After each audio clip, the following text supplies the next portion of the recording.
y justamente ahorita empiezo a grabar. Por favor, confírmeme qué es lo que ven en la pantalla. Hola, ¿me escuchan? Las actividades, miramos. Ok, perfecto. Actividades. Vamos a hablar sobre esto entonces. Bueno, esta actividad, este documento de actividades, yo eventualmente se los había enviado la semana pasada vía correo, dado que no tuvimos acceso a la primera semana en la plataforma virtual. Hay ciertas cosas que tuve que modificar, hay ciertas fechas que tuve que cambiar, ciertas tareas que tuve que quitar. Si tuve que modificar algunas cosas de este documento que les había enviado anteriormente, entonces quiero mostrarles la nueva modificación que hice para que se comience a trabajar para que comencemos a trabajar en esto desde hoy. Entonces, fíjense bien aquí, la unidad 1 va a estar dividida en dos subtemas, por decirlo así. El primer subtema va a ser el fundamento de la imagen digital, que fue el tema sobre el documento que les envié la semana pasada. También va a estar compuesto la radiografía computarizada y radiografía digital DR, que también estos, el material correspondiente a este tema se los envié la semana pasada también vía correo. Entonces, sobre estos temas, tenemos las siguientes actividades. Vamos a hacer un ensayo, van a hacer un ensayo sobre las ventajas y desventajas de CR y DR con respecto a la red convencional. Un ensayo que va a tener como fecha máxima de entrega el 14 de julio. El martes 14 de julio al máximo mediodía.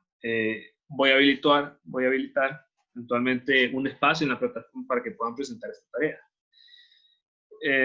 Los ejercicios fundamentos de imagen digital, que va a ser un ejercicio muy parecido al que ustedes vieron al final del documento que les envié sobre fundamentos de la imagen digital. Hay algunos ejercicios.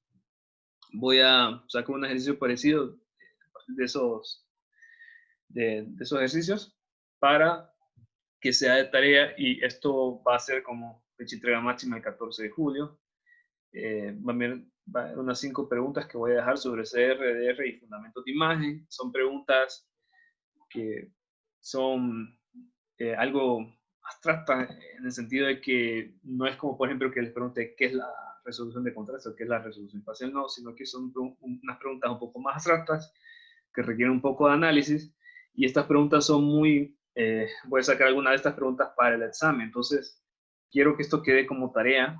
Entonces, ustedes pueden, inclusive pueden coordinarse entre ustedes para responder en conjunto con estas preguntas, si quieren trabajar en grupo o no, o si quieren trabajar individualmente. Van a ser unas 6 preguntas tipo análisis, y estas preguntas van a tener una fecha máxima entre el 14 de julio. También incluimos el tema 2, que es diafroscopía, que lo vamos a ver esta semana. El contenido lo voy a subir por la plataforma el día de hoy, en el transcurso de la noche. Y dentro de ese contenido, las actividades que vamos a tener es el ejercicio de tubo intensificador de imagen y tamaño de Excel, que va a ser unos ejercicios que va a tener como fecha máxima de entrega el 14 de julio. Y dentro de este mismo subtema vamos a tener unas preguntas teóricas, una serie de 5 preguntas teóricas máximo, que van a tener fecha de entrega el 14 de julio. Entonces, nuestro examen, el examen de la unidad 1, va a tener, va a estar programado para la fecha del 14 de julio. Y la hora, no quiero, por decirlo así, establecer una hora específica, porque quiero primeramente hacer la consulta de que podamos ponerlo a un horario específico. Esto es considerando de que tal vez puedan tener ciertos problemas a la hora de la clase. A veces uno no sabe con este tema del COVID qué eventualidades les puedan surgir a ustedes a ese horario. Entonces, quiero que esto lo consultemos un día antes. Voy a enviar una encuesta para que nos pongamos de acuerdo sobre el horario del examen. ¿Algunas preguntas hasta aquí? Ok, sí, escríbanme por chat o pueden activar su micrófono para hacerme las consultas. Ok, Marcela, sí, primero Marcela Castro, nos pregunta que si los ejercicios que están al final del documento se incluirá en la tarea. No, esos ejercicios que están en el documento que les envié, fundamentos de imagen, son ejercicios para que practiquen, para que estudien. Ese es el fin. La tarea va a ser otra, va a ser una, bueno, la tarea la voy a subir yo en la plataforma el día de hoy en la noche, y ustedes van a poder saber exactamente qué preguntas son las que vienen de tarea, qué ejercicios vienen de tarea, etc. Y va a estar el espacio también en la plataforma. Todo ese contenido, también el espacio para subir tareas, todo eso lo voy a subir hoy a la plataforma. Ok, ¿alguien más tenía otra consulta? Ok, nuevamente, hoy voy a subir todo eso. Hoy voy a subir todo eso nuevamente. Entonces, ¿preguntas? Bueno, si no, entonces continuamos. Aquí en este documento ustedes pueden ver las actividades referentes a las demás unidades. Esto lo podemos discutir en su momento. Por el momento quiero que vayamos a las reuniones programadas de Zoom que vienen pronto.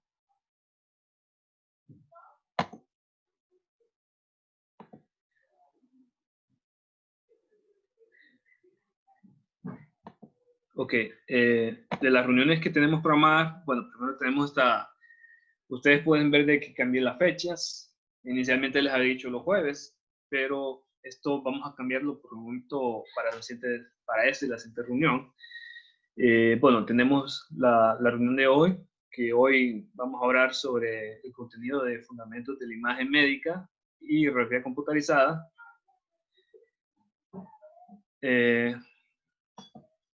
Permítame un momento. Ok, Jesse tiene una pregunta. Jesse. Yo tengo una pregunta. Ajá, digan. Radiografía digital, ¿cuándo la...? Radiografía digital. Sí. ¿Cómo si? No comprendo su pregunta. ¿Cuándo qué? ¿Cuándo vamos a hablar de radiografía digital? Es que estoy viendo que no sale en el Ok, tema. radiografía digital, EDR, esa documentación correspondiente se las envío por correo. Las reuniones que estamos teniendo por Zoom ahorita es para dar retroalimentación a todo ese material que yo les envié la semana pasada. Incluye fundamentos de imagen médica, radiografía computarizada CR y radiografía digital DR. Es retroalimentación. Lo que yo les envié es para que ustedes lo estudien. Les envié documentos y una explicación al respecto, y cuando nos reunamos, bueno, cada vez que nos reunimos en Zoom es para discutir sobre ese material. Posteriormente, que les envío o que voy a estar subiendo a la plataforma. ¿Alguna otra consulta? Jesse, bueno. Ok, entonces hoy tengo programado que abordemos una retroalimentación de fundamentos de la imagen médica, radiografía computarizada, y si queda tiempo, de la radiografía digital DR.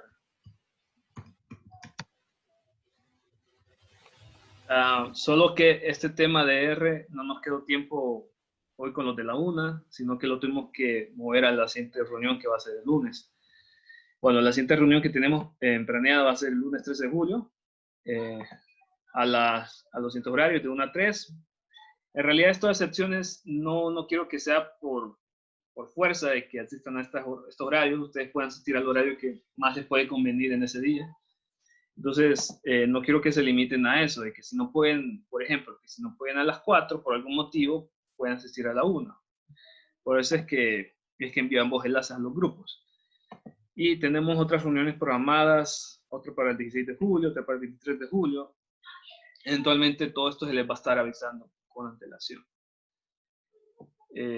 Bueno, este documento yo se lo voy a subir a la plataforma el día de hoy para que lo envíen nuevamente, para que lo vean. Y si no hay dudas con este documento, quiero que veamos este otro documento que tengo aquí.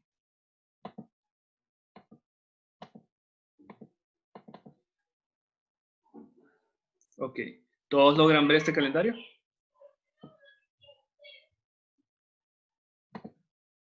Sí, sí, Sí, se ve. sí. Sí. Ok. Ok, perfecto. Básicamente en este calendario traigo, bueno, muestro cómo debería ser la distribución ideal del contenido que yo les voy mandando, es decir, cómo ustedes van estudiando eventualmente el contenido que yo les voy mandando. La idea es que con esta distribución de temas no se les vaya acumulando los temas, sino que los puedan estudiar en los días programados. Esto, por supuesto, lo hago para tratar de evitar que se les vaya acumulando los temas y que no suceda que los últimos 2 días empiecen a ver ese material que les he mandado. No, sino que lo vayan distribuyendo. Esa es la idea. Entonces, realmente si siguieron el consejo que yo les di cuando les envié el contenido el martes sobre fundamentos de la imagen médica, yo hubiese esperado que durante el día martes y miércoles hubiesen visto este documento, lo hubiesen estudiado y que para la reunión de hoy fuera una retroalimentación de sus dudas y consultas. Cuando les envié el documento de la clase CRDR, yo esperaría de que vieron ese material entre el jueves y el día de hoy, de tal manera que en la reunión de Zoom de hoy podamos dar retroalimentación a todo ese material. Yo esperaría que esa fuese la distribución de los temas que ustedes han estudiado, o sea, de tal manera que vayan estudiando el contenido que yo les voy enviando en su momento.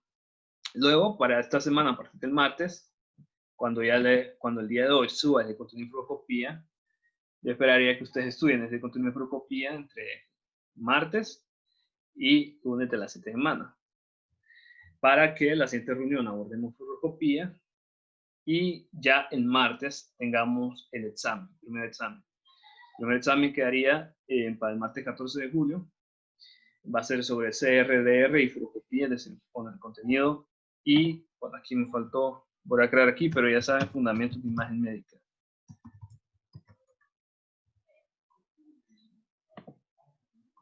Fundamentos de imagen médica. Eso sería la fecha del examen para el martes 14.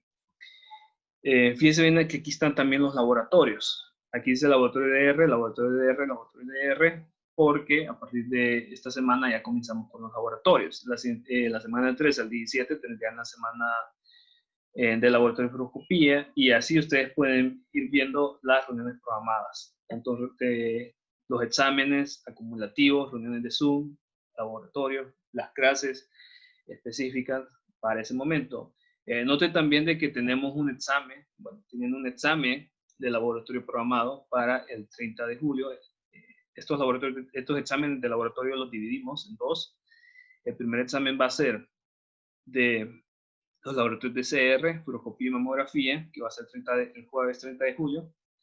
Y el último examen que va a ser el 20 de agosto, que va a ser de tomografía, resonancia magnética y ultrasonido. Esa es la distribución, ustedes la pueden ver más detalladamente, yo la voy a subir a la plataforma. ¿Tienen alguna duda o consulta sobre esto? ¿Tienen dudas? ¿Consultas sobre esta programación? Le escucho. No. Ah, ok. Está bien. Entonces, bueno, voy a cerrar este documento entonces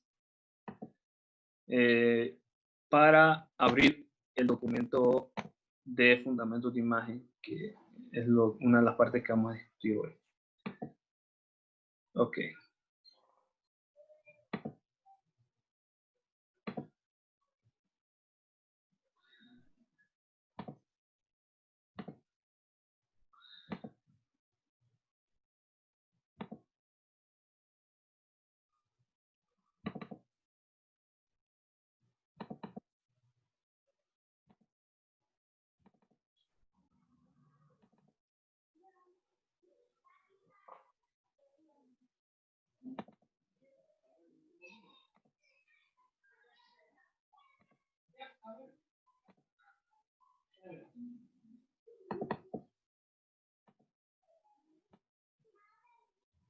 Ok, me confirman, ¿logran ver la presentación que tengo? Fundamentos de imagen médica. Sí, licenciado. Sí. Excelente. Entonces, ok, quiero que procedamos así. Recuerden que la idea de esta reunión de Zoom es dar retroalimentación sobre todo a las dudas o consultas que tengan. Que esto sea colaborativo de ambas partes, que ustedes elijan a quién le damos prioridad, o si no tienen una duda o consulta específica, y yo ahora generalmente de este tema. Entonces, antes de comenzar, de este tema, fundamentos de imagen médica, ¿qué le gustaría mejor que le diéramos énfasis? ¿Le damos énfasis a todo el documento? ¿Le damos más énfasis a los ejercicios? ¿O le damos más énfasis a la teoría? No sé, antes de comenzar, quiero que me digan eso, porque así aprovechamos estas 2 horas. Bueno, yo tengo dudas en los ejercicios y en los píxel. Ok. En las dimensiones de pizza. Ok. En las dimensiones de pizza. ¿Alguien más?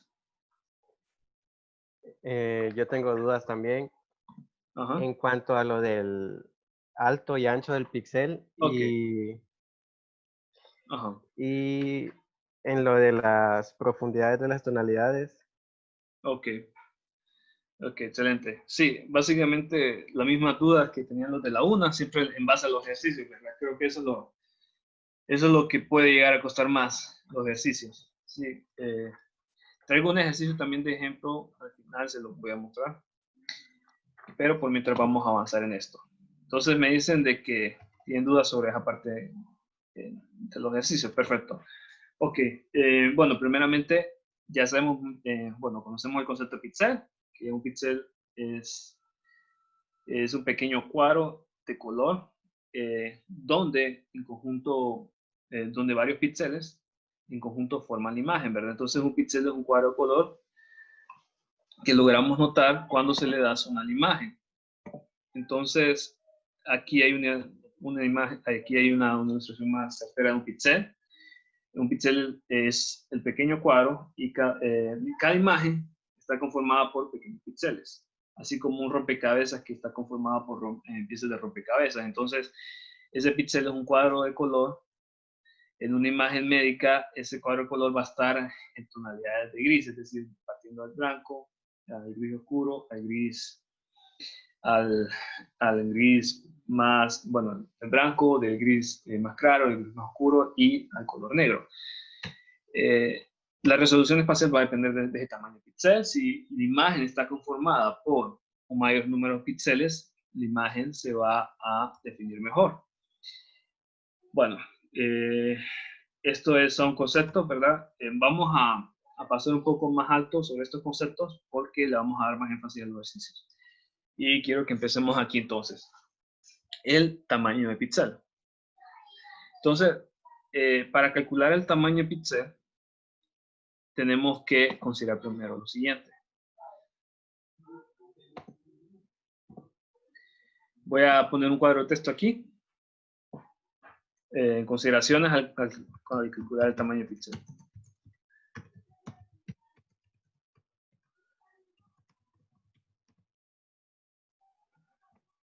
Ok, logran ver el texto que acabo de escribir, ¿verdad? Sí, ¿verdad? Sí. Ok, Sí. perfecto. Lo primero que tienen que considerar son las longitudes de la imagen.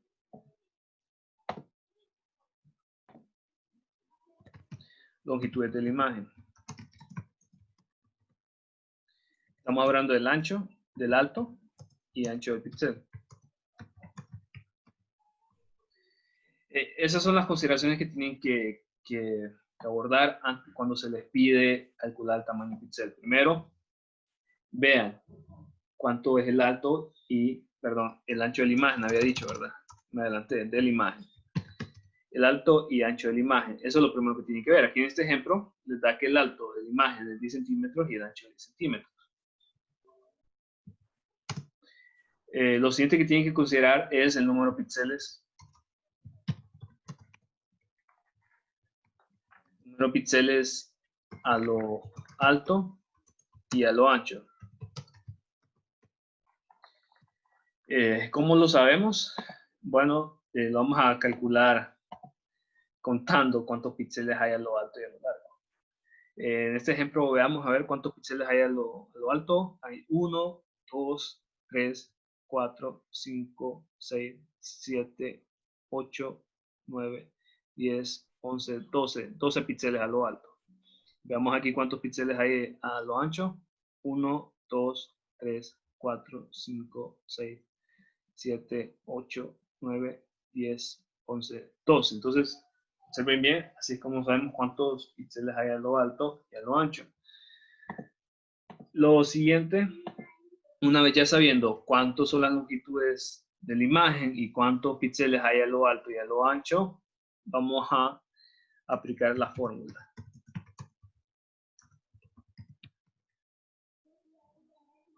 Para encontrar el alto, vamos a aplicar la fórmula. Entonces, ¿qué fórmula vamos a aplicar? El alto de la imagen, el alto de píxel va a ser igual al alto de la imagen entre el número de píxeles a lo alto. El ancho de píxel va a ser el ancho de la imagen entre el número de píxeles a lo ancho. Así es como nosotros vamos a hacer el alto y el ancho de píxel, es decir, las dimensiones de píxel. Entonces partamos de este ejemplo, fíjense bien aquí. Vamos a calcular el alto píxel. En este caso tomamos el alto de la imagen, que son 10 centímetros, y lo dividimos entre el número de píxeles a lo alto, que son 12, ya lo habíamos contado. Hacemos esta división y nos va a dar 0.83 centímetros. Esto significa que el píxel tiene 0.83 centímetros de alto. Para el ancho de píxel, tomamos el ancho de la imagen, que son 10 centímetros, y lo dividimos entre el número total de píxeles a lo ancho. Esto nos da 0.83 centímetros de ancho de píxel. Entonces, piensen bien que es una división la que hacen. Toman estos valores, toman las dimensiones de la imagen, el número de píxeles a lo alto y a lo ancho, y aplican la fórmula. Así es como calculan las dimensiones de píxel. ¿Alguna duda con este procedimiento? Sí, mi duda es que, o sea, tenemos el alto y tenemos el ancho, pero si en algún caso el ancho me da diferente al alto, no hay problema, no hay problema. Sí. Entonces, ¿cuál es, qué se hace ahí? Ok, es lo mismo, exactamente lo mismo, solo que el alto y el ancho no va a ser la misma cantidad, ¿verdad? Digamos que en vez del alto tenemos 12, en vez de 10 centímetros,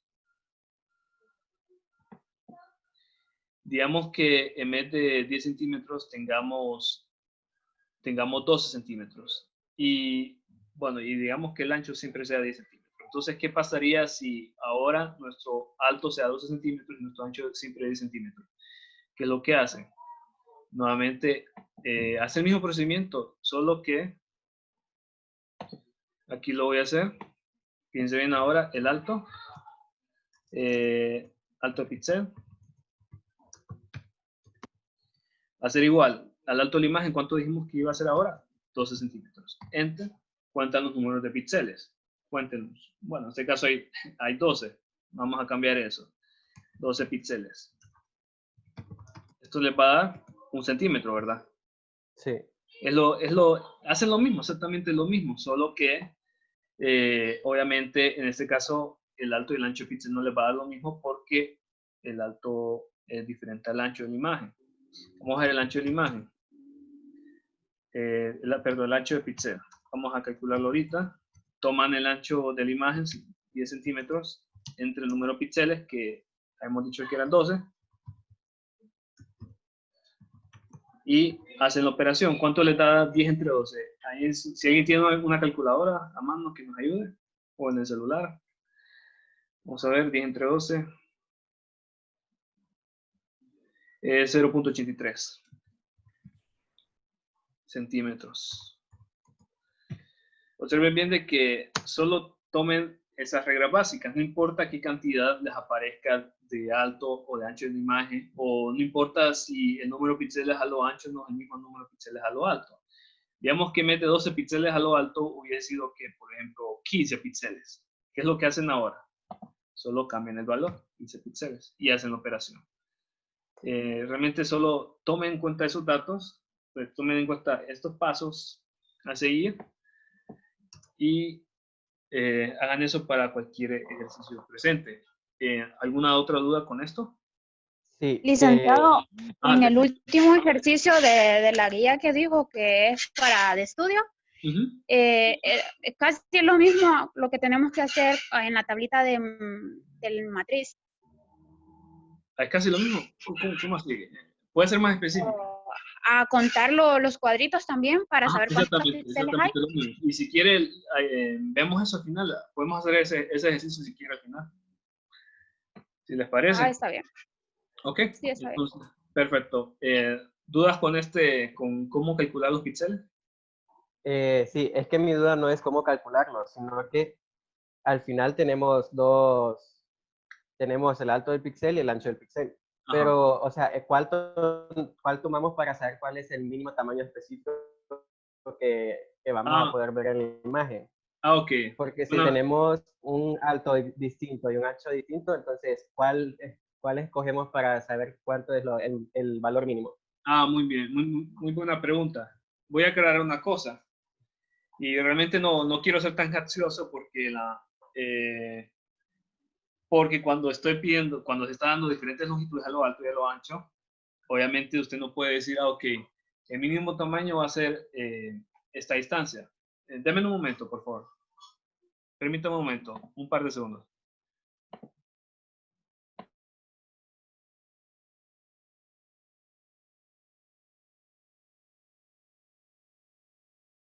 Hola, hola, ¿me escuchan? Sí, Ok, Sí. perdón. Sí, perdón, es que iba a estornudar ahorita, entonces se iba a escuchar feo que escucharan el grito. Ok. Entonces, sí, yo comprendo su idea. Entonces, ahí, en vez de decir cuánto es la distancia, cuánto es el mínimo tamaño aceptable, yo pregunto cuántos son las dimensiones de píxel. No sé si aclaro bien en eso. Si quiere, podemos ver eso al final, ese ejercicio. ¿Le parece? sí. Ok, ¿le parece? Entonces, ok, borro esto y avanzamos a la siguiente.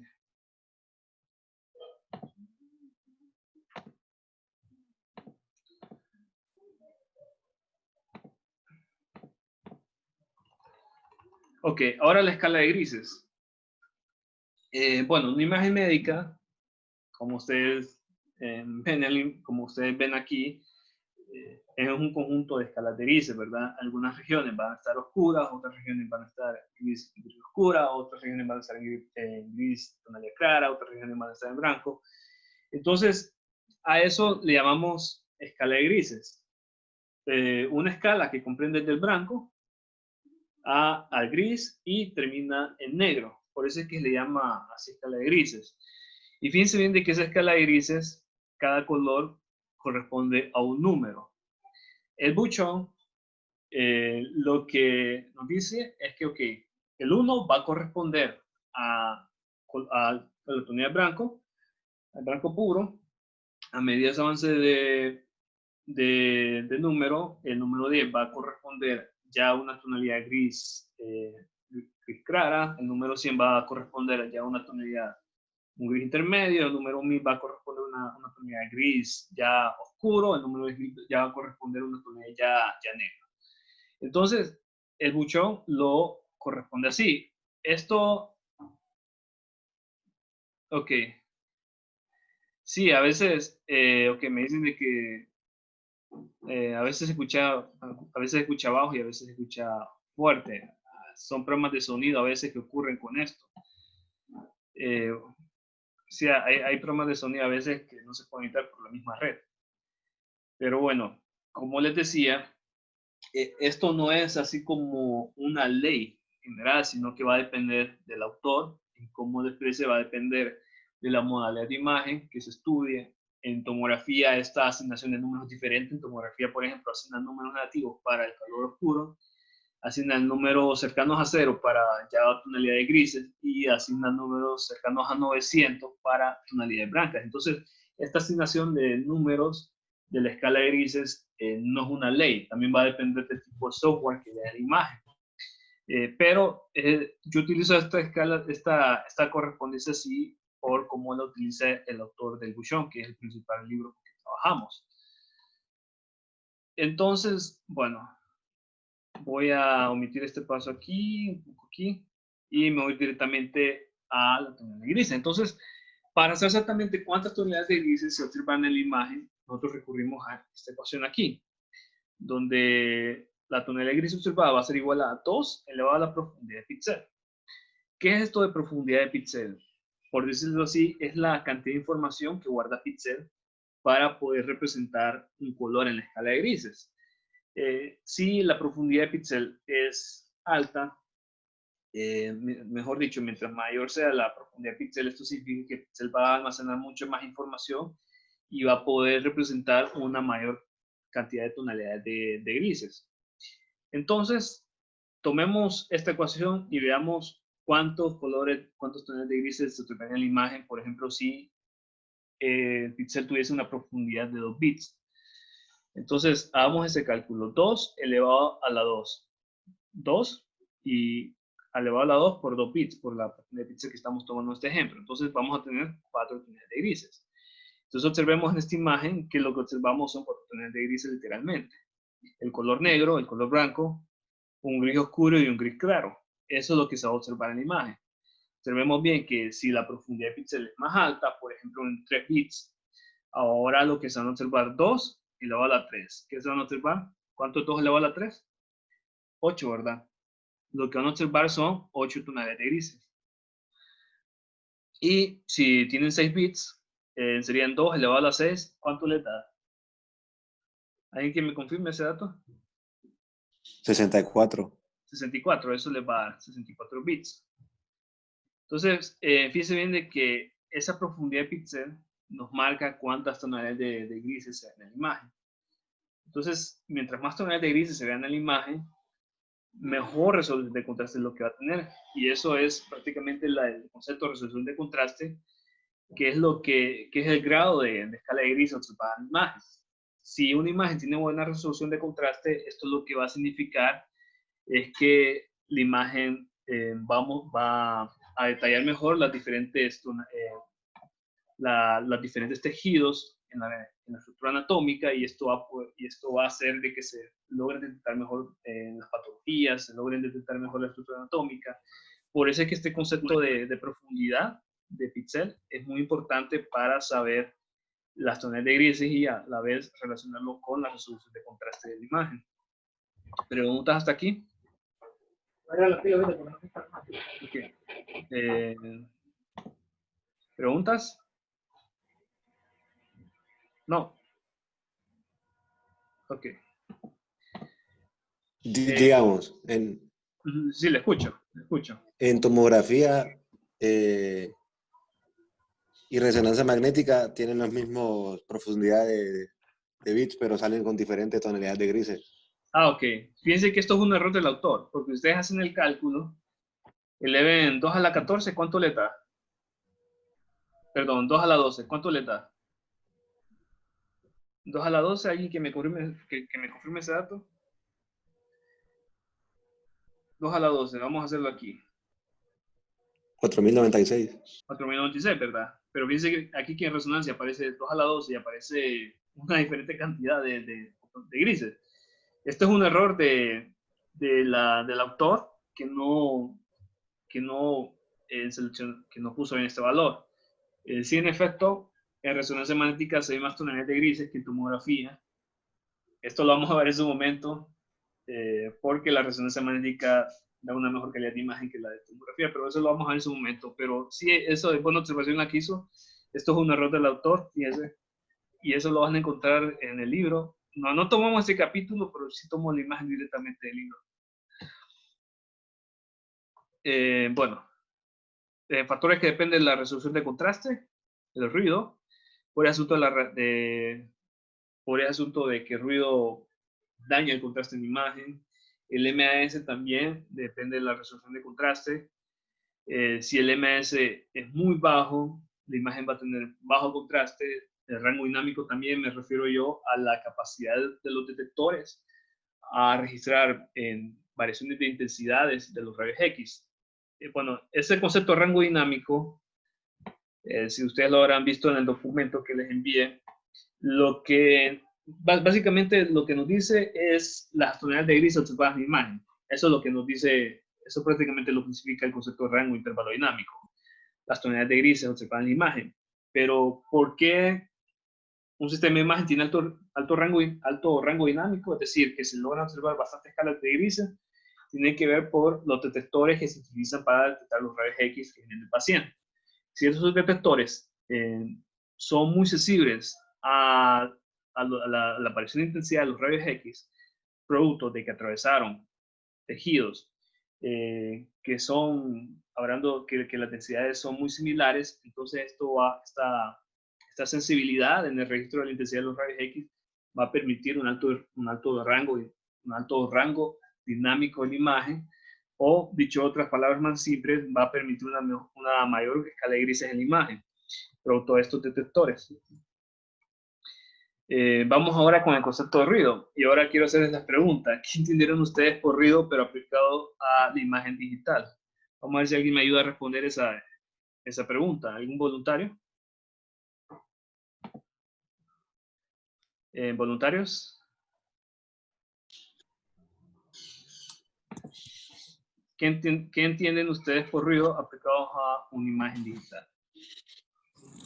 Es como lo borroso que tiene un cuadrito de la imagen, un píxel de la imagen. No es borrosidad, no es borrosidad.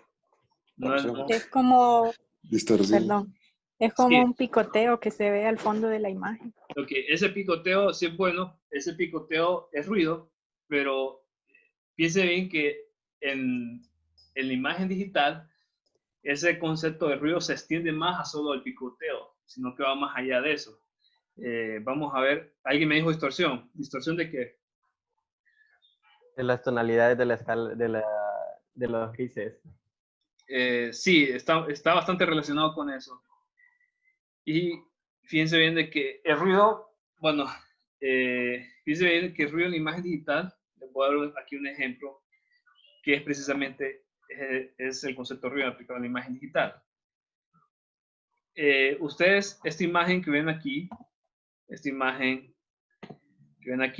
imagen obtenida en la modalidad de tomografía de este objeto. Este objeto se llama fantoma y es un material acrílico compuesto, todo este objeto está compuesto de un solo tipo de material, que es acrílico. Este acrílico, este objeto está compuesto de una sola densidad de material. Entonces, cuando nosotros queremos obtener esta imagen, es lógico pensar que la imagen que vamos a observar representa solo una tonalidad de grises, ¿verdad? ¿Me equivoco o estamos en lo correcto? Sí. ¿Me entienden la idea? ¿Captan la idea? Pero quiero que observen bien la imagen aquí. Quiero que vean bien lo siguiente. ¿Verdad que esta imagen tiene una tonalidad de grises más oscura en el centro que en la orilla? ¿Ustedes logran ver ese patrón? Aquí justamente en el centro tiene una tonalidad de grises más oscura y en la orilla tiene una tonalidad de grises más clara. ¿Comprenden esta idea? Pero obviamente esta imagen fue obtenida de un objeto compuesto de un solo tipo de densidad. Entonces, ¿no sería más lógico pensar de que esta imagen tendría una sola tonalidad de gris? ¿Verdad? Entonces, ese es el concepto de ruido. El ruido es la distorsión de los píxeles que va a dar como resultado unas variaciones en la escala de grises. Hay variaciones en la escala de grises que son detectables por los humanos y hay otras variaciones en la escala de grises que no son detectadas por los humanos. Entonces, esas variaciones son muy importantes saberlas porque así nosotros podemos determinar un estándar de calidad de la imagen. Si el ruido es muy alto, cuando ustedes obtengan una imagen de una región anatómica, ustedes van a obtener una imagen de muy baja calidad si el ruido es muy alto, pero si el ruido es bajo, ustedes van a obtener una imagen de muy buena calidad. Entonces, por eso es que es importante saber cómo calcular ese ruido. Bueno, antes de avanzar cómo calcular la fuente de ruido, como nos decía la compañera, que hay ruido que se mira así como motas alrededor de la imagen, como puntecitos grises. Ese ruido es producto del ruido cuántico, que el ruido cuántico surge por la radiación dispersa, principalmente por el efecto Compton, que tienen los rayos X cuando están atravesando el paciente. Entonces, surge por efecto Compton. También está el ruido electrónico, y esto es un concepto nuevo que introducimos cuando nosotros vemos lo que son las modalidades de imagen digital. Este ruido electrónico surge por desperfectos en el equipo, ya sea por condiciones ambientales o porque el equipo está muy viejo. Bueno, en este concepto de ruido electrónico, el ruido electrónico siempre lo van a entender los equipos, a pesar de que sea de reciente adquisición, solo que consideren de que mientras más viejo sea el equipo, más ruido electrónico va a tener. Entonces, para calcular ese ruido, vamos a introducir esta fórmula aquí, y vamos a introducir el concepto de una imagen, el concepto numérico de una imagen.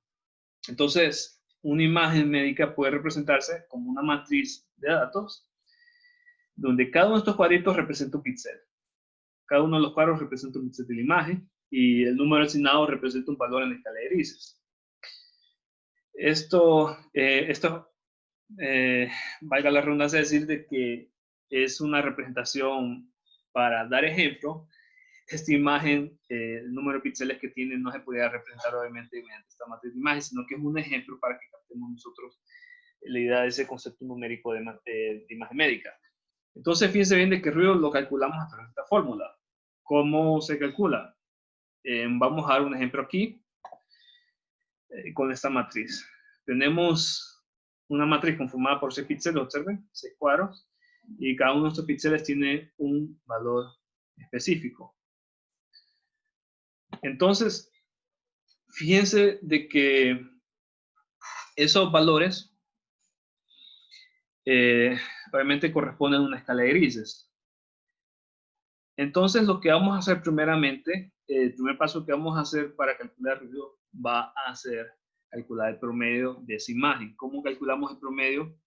Vamos a calcular el promedio tomando los valores de los píxeles y sumándolos entre el número total de píxeles. Entonces, vamos a empezar. Tomamos 4, que es el primer píxel. Tomamos 5, que es el segundo píxel, y así los vamos sumando todos hasta terminar con el último píxel. Sumamos todos, eso nos da 28. Y lo dimos entre el número total de datos, que son 6, y esto nos da 4.67. Perfecto, 4.67. Calculamos el promedio. El siguiente paso va ahora a irnos directamente a esta sumatoria que está dentro de la raíz cuadrada para calcular el ruido. Entonces, la sumatoria básicamente nos dice que es la suma de x1 menos promedio elevado al cuadrado más x2 menos promedio elevado al cuadrado, y así sucesivamente hasta llegar al último número, que es 6. x1 representa el píxel número 1, x2 representa el píxel número 2, y así sucesivamente. X barra promedio. Entonces, damos paso a paso eso. Entonces, tomemos x1, 4, menos el promedio que calculamos en el paso 1. Hagamos esa resta. Tenemos 4 menos 4.67. Le damos al cuadrado, nos va a dar 0.4489. Hacemos el mismo procedimiento con el segundo paso. 5. Tomamos ahora con el segundo x2 menos x barra, le doy al cuadrado, entonces sería 5. Menos el promedio, sería 4.67. Hacemos esa resta y le damos al cuadrado de esa resta, nos va a dar 0.10. Hacemos el mismo procedimiento con x3, x4, x5. Entonces nos va a dar estos resultados. Ahora, ¿qué es lo que hacemos? Sumamos estos resultados. Ok, dice el número 6 del paso 1, ¿dónde sale? Vamos a ver. Está bien que pregunte. Vamos aquí. 4. La matriz de la primera casilla. Bueno, 4, perdón, representa el número del primer píxel. 5 representa el número del segundo píxel. 6 representa el número del tercer píxel. El otro 6 representa el número del cuarto píxel. El 3 representa el número del quinto píxel y el 4 representa el número del sexto píxel. Sumo esos datos y los divido entre el número total de píxeles que veo en la imagen. Ok, el 6 que divide, está bien que pregunten, es bueno que pregunten. Pregunten porque así, ok, yo sé si van captando la idea. Por eso es que son estas reuniones, para que veamos especifiquemos, para que tomemos las consultas y hablemos sobre ello. Entonces, el 6 que divide es porque hay 6 píxeles aquí. 1, 2, 3, 4, 5, 6. Entonces, por eso es que está dividiendo sobre 6. ¿Ok? Perfecto. Entonces, digamos que hubiesen 8 píxeles. En vez de 6, sería 8. Así sería. Nuevamente aquí, bueno, volviendo a cómo se calcula, bueno, volviendo a esta sumatoria, ¿qué es lo que hacemos? Ok, tomamos x1 menos promedio, 4 menos promedio que es 4.67. Hacemos la resta y elevamos al cuadrado esa resta. Esto nos va a dar 0.4989. x2 es 5 menos promedio que es 4.67. x2 menos promedio, 5 menos 4.67. Ok, está bien, estoy con el paso 2 ahorita. Déjenme explicar el paso 2 y si tienen dudas sobre eso, lo vuelvo a explicar. Entonces, 5 menos 4.67 elevado al cuadrado, 0.1089. x3, vamos a x3, 6 menos 4.67. ¿Por qué 6? Por el tercer píxel que es 6. Menos 4.67 elevado al cuadrado, 1.7689. x4 menos x promedio sería 6 por el cuarto píxel que tiene un valor de 6 menos 4.77, hago la resta y si le doy el cuadrado a esa resta nos va a dar 1.7689. x5 es 3, sería 3 menos el promedio 4.67 elevado al cuadrado 2.7889. Va a dar ese resultado. Ay, dice, ok, está bien. Vuelvo a explicar la primera parte de la fórmula que se calcula. No comprendo. Wendy, si quiere active su micrófono. Ok, aquí estoy. Ajá, díganos. Es que no entendí de la fórmula qué parte comenzó a hacer primero. Ok, vamos a explicarlo paso a paso. Está bien, no hay problema. Yo no tengo, no tengo ningún problema que me vuelva a repetir eso. Si repetimos otra vez, no hay problema. Solo que yo quisiera, y espero que no sea el caso, de que cada contenido que veamos aquí, ustedes previamente lo estudien porque yo previamente lo mando, ¿verdad? Entonces, que esto sea más una retroalimentación de contenido que ya vieron y aclarar dudas que ya vieron. Porque si utilizamos esto para ver cosas nuevas, no nos va a agarrar el tiempo. Por eso es que yo les envío el contenido antes para que ustedes lo estudien y aquí aclararemos precisamente todas las dudas que tengan. Pero está bien, no tengo ningún problema con que pregunten. Ok, ok, nuevamente. Explico nuevamente, Wendy. Ok, vamos a ver. Tenemos el ruido. Esta es la fórmula para calcular el ruido. Esta es la fórmula para calcular promedio. Entonces, el paso número 1 va a ser calcular el promedio. ¿Cómo calculo el promedio? Sí, le escucho. Disculpe, sí, eso es lo que no entendía, que la fórmula chiquita de abajo no sabía para qué. Es el promedio, sumatoria de todos los y datos. ese se calcula primero. Eso es lo ahora sí ya la entendí. Ya, ¿verdad? Pues ya. Sí, muchas gracias. Ok, excelente. ¿Puedo proseguir donde... ¿Puedo volver aquí? Sí, ¿verdad? Ok, entonces como les comentaba, x5 menos x barra va a ser 3 menos 4.67 elevado al cuadrado. Esto nos va a dar 2.7889. x6 menos x barra elevado al cuadrado va a ser 4, porque x6 es número 6, que es la casilla, que es el píxel número 6, 4, menos 4.77 elevado al cuadrado, nos va a dar 0.4489. Ok, ya calculando estas restas, ¿qué es lo que hago? Sumo todo. Entonces sumo 0.4489 más 0.1089 más 1.7689 más 1.7689 más 2.7889 más 0.4489 y esto nos va a dar este valor. Ok, dígame, ¿quién levantó la mano ahorita? ¿Tiene dudas? Solo una consulta, Lick. Al momento de de hacer el orden, o sea, X1, X2, no importa si tomamos en horizontal o precisamente tiene que ser verticalmente. Dice que el orden no importa, pero yo lo que recomendaría es que si se les complica bastante escoger el orden, que sigan el mismo orden que yo llevo. Primero háganlo por columnas, terminen una columna y luego sigan la otra columna.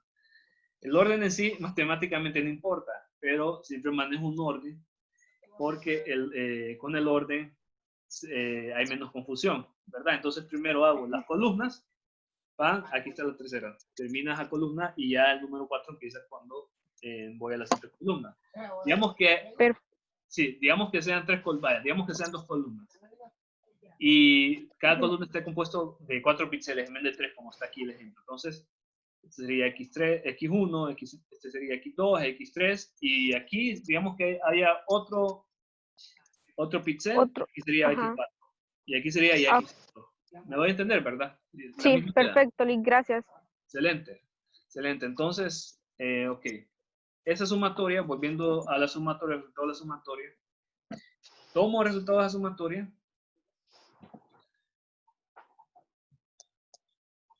Ok, tomo resultados de la sumatoria y lo introduzco dentro de la raíz cuadrada. Ok, aquí está el resultado de la sumatoria. Lo introduzco dentro de la raíz cuadrada y lo divido entre el número total de datos, que es 6 píxeles, 6 datos, menos 1. Y hago esta operación, que está dentro de la raíz cuadrada, hago la operación y me da 1.4677. A esto le saco raíz cuadrada y me da 1.2111, que es aproximadamente 1.2. Así como se calcula el ruido. Pregunta hasta aquí, nuevamente, ¿alguna otra duda? ¿Consulta hasta aquí? Licenciado, yo tengo una duda. Ajá, le escucho. Con respecto a en la sumatoria, si uno de los resultados, en donde está 0.4489, si uno de esos resultados fuese negativo, entonces al hacer la sumatoria, ¿tengo que dejar el signo más o ambos juntos, respetando el negativo que me salió anteriormente? Yo ya sabía que me preguntaron, me van a hacer una pregunta así parecida, les traigo un ejemplo. Si quieren lo vemos hasta el final. Sí, está bien. Ok, traigo un ejemplo así como el que usted dice. Lo vemos hasta el final. Ok. Veamos ahora, ya calculando el ruido, sabiendo lo que significa, teniendo ya sabiendo cómo se calcula. Veamos ahora el concepto de relación señal-ruido. Pero para ello quiero que ustedes me ayuden y quiero que me digan lo que ustedes entendieron de qué es eso de relación señal-ruido. Por favor, si voluntarios que nos ayuden con ese concepto.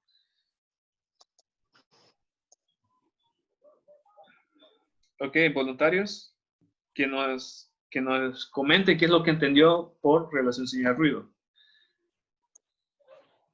Ok, Marcela, ¿puedo activar el micrófono? ¿Qué quisiera que volviéramos? Relación señal-ruido. Sí, lo vamos a explicar, no se preocupe por eso. Lo que yo quisiera ahorita es que me comentaran cuál es el concepto.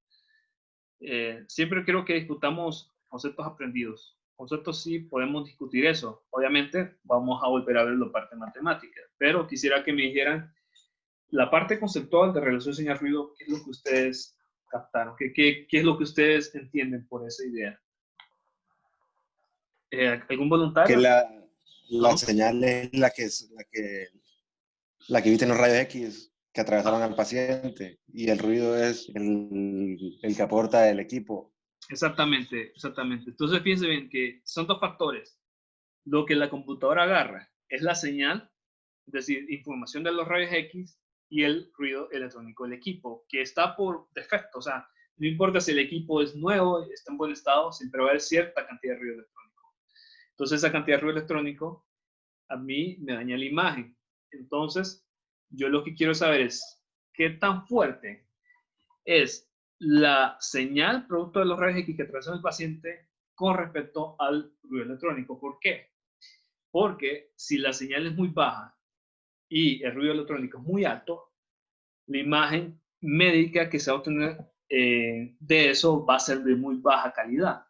Por el contrario, si la señal es alta y el ruido es bajo, entonces lo que se va a obtener es una imagen médica de muy buena calidad. Y es por eso que en los procedimientos de control de calidad todo tomamos en cuenta este concepto, también lo tomamos en cuenta sobre qué tan eficiente es un equipo, sobre qué tan eficiente también es un sistema de imagen que captura la información. Eso lo vamos a ver ahorita, sobre todo en fluoroscopía, que vamos a comparar, por ejemplo, fluoroscopía de tubo intensificador con respecto a fluoroscopía de receptor de imagen de pantalla plana, y entonces ahí va a haber ese término de relación señal-ruido involucrado. Entonces, eso es básicamente lo que es la relación señal-ruido. Saber exactamente qué tan alta es la información importante con respecto al ruido electrónico que ya cuenta el equipo. Ok, entonces para calcular esta relación señal-ruido, nosotros ocupamos de equipo especial. Ocupamos de lo que se llama un fantoma. Este fantoma ustedes lo están viendo aquí. Este es un ejemplo para tomografía, pero en realidad la forma y diseño de este fantoma puede variar con respecto a la modalidad. En la radiografía, por ejemplo, en vez de un cilindro, es un cuadrado. También en la mamografía también es un cuadrado. Va a depender dependiendo de la modalidad y, bueno, va a depender de la modalidad en sí. Entonces nosotros tomamos este objeto y lo exponemos así como se expone el paciente a los rayos X y obtenemos una imagen. La imagen que se obtiene de este objeto es una imagen, es esta imagen que ustedes ven aquí. Entonces fíjense bien que obtenemos un patrón de puntos, y obtenemos un tono gris más oscuro de fondo. Entonces, lo que se hace para calcular la relación señal-ruido es tomar una muestra de los píxeles que conforman ese fondo y tomar una muestra de los píxeles que conforman ese punto. A ese punto es lo que lo vamos a conocer como señal. Entonces, ¿qué vamos a hacer? De esa muestra de píxeles, vamos a calcular el promedio de los píxeles que se calculó, que se tomó en el punto, el promedio de la muestra de los píxeles que tomó en el punto, vamos a calcular ese promedio, menos el promedio de la muestra de los píxeles que tomó el fondo, entre el ruido de los píxeles que se tomó de la muestra de fondo. Esa va a ser la fórmula para calcular el SNR. Entonces, veamos un ejemplo específico. ¿Fórmula para calcular el qué dijo? El SNR, relación señal-ruido, Signal Noise Radio. Así lo van a conocer más comúnmente. Cuando ustedes escuchen SNR, significa relación señal-ruido. Es porque SNR es por sus siglas en inglés. Signal Noise Radio. Es por relación señal-ruido. Son sus siglas en inglés. De hecho, muchas siglas que ven ahí están representadas por su terminología en inglés. Entonces, SNR significa relación señal-ruido, solo que está abreviado. ¿Me voy a entender con esto, verdad? Ok. Entonces, veamos un ejemplo de cómo calcular el SNR. Y entonces tenemos aquí una matriz de imagen. Tenemos la siguiente matriz de imagen. Lo que vamos a tomar entonces, bueno, voy a especificar primeramente. Yo especifico en el documento y aquí lo voy a especificar nuevamente. 991, 992, 990 va a ser los píxeles de la muestra de la señal y 38, 39 y 40 van a ser una muestra de los píxeles del fondo. Eso es lo que vamos a tomar. Entonces, vamos a primero hacer... ¿Le escucho? Licenciado, ¿qué es lo que dijo? El 38, 39, 40, ¿qué serían? Los píxeles de fondo, la muestra de fondo. Ok, gracias. Ok, y 991, 992 y 990 los píxeles de la señal. ¿Verdad? Tal y como está aquí. Píxeles de señal, píxeles de fondo. Así, se lo resumo en esta imagen. Entonces, ¿qué se hace primero? El primer paso es tomar el promedio de los píxeles. Ajá, ¿le escucho? Ok, ¿quién iba a hablar ahorita? Tome. Okay. ¿Lucía? Sí, lo puedo repetir. Ok, no le escucho, Lucía, dígame. Si quiere, escríbalo porque casi no lo escucho bien. Aaron, ¿tiene una duda? Sí, en el paso 1 siempre vamos a sacar el fondo, siempre. Realmente yo manejo ese orden así, porque cuando se maneja un orden hay menos confusión. ¿Me entiende? Por eso es que digo, ok, paso 1, hagan esto, paso 2, hagan esto, paso 3, hagan esto. Pero si usted tiene un mayor dominio de las matemáticas y un mayor dominio del concepto, puede hacer esto como se le dé la gana y va a ver que le va a salir el mismo resultado. ¿Me entiende, verdad? Que en las matemáticas hay varias vías en que usted puede avanzar. Sí, sí, sí. Ok. Ok.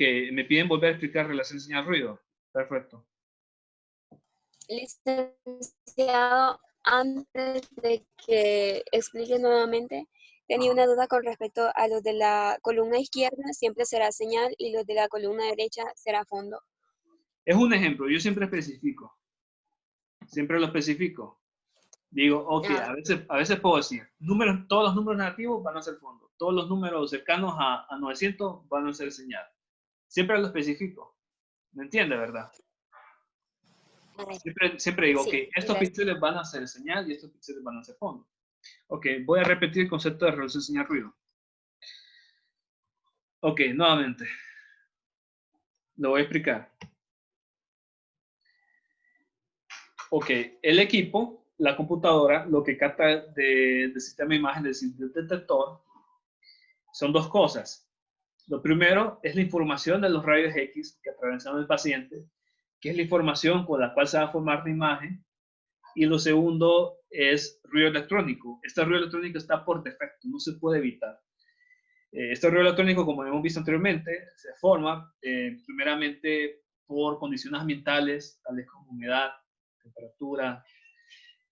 También pueden ser producto de variaciones en suministro eléctrico del centro médico.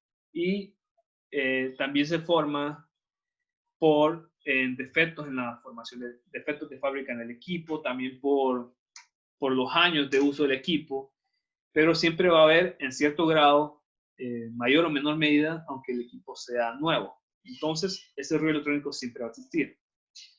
Lo que la computadora capta es tanto señal importante, es decir, producto de los rayos X, y ruido, es decir, ruido electrónico producto de ese defecto del equipo. Entonces, ¿qué pasa? Ese ruido que capta la computadora, al momento de formar la imagen, me la va a estropear, va a hacer que se deteriore la calidad de la imagen si este ruido es muy alto. Entonces yo lo que quiero saber exactamente es, ok, ¿qué tan alta, o sea, qué tan mayor es la señal comparado con el ruido? ¿Por qué? Porque mientras mayor sea la señal y menor sea el ruido, mejor calidad de imagen nosotros vamos a obtener. Si la señal es muy baja, es decir, que la información de los rayos X, la información de los rayos X que produce el paciente es muy baja y el ruido es muy alto, lo que yo voy a tener es una imagen de baja calidad.